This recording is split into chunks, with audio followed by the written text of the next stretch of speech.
My name is Shelley Davis Roberts. I am the studio director and I'm an architecture associate with Designing Justice, Designing Spaces. We are a nonprofit real estate development and architecture firm. And the mission of our organization is to build the infrastructure that's needed to end mass incarceration by addressing its root causes. So that could either be from poverty, lack of access to resources, racism, or the criminal justice system itself.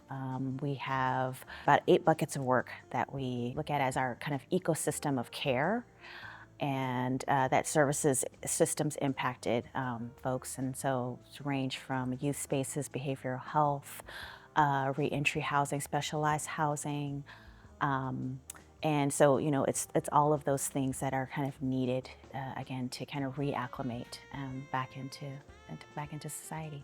I mean, we immediately did think of our Mobile Refuge Room project. That was probably at the top of our list, but we submitted some other projects that we thought were kind of related. We have a mobile trailer for women that we also thought about, and a couple of other housing projects that we were looking at that were related to home. The structure, the way that it is, there are ideal building types that we would want to install the mobile refuge room in, and this fit the bill really in terms of being high ceilings, lots of natural light coming in, wide span. There's not a lot of columns, and so it was like, okay, we could potentially have multiple units that we could install, and so that was an exciting prospect. But then also, once we got further into the process, then the size of the space that we were given, then of course influenced the scale of what we could do. And being able to install 2 units,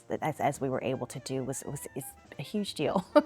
And to be able to see the project in this context is really great. Design itself being an iterative process, every time that we have installed the mobile refuge room, we've learned something new, because it's a prototype. We're still very much in the prototyping process, even within this exhibit. And so, again, having that opportunity to be able to just install multiple units, it's just learning through iteration the changes and things that need to happen in the process.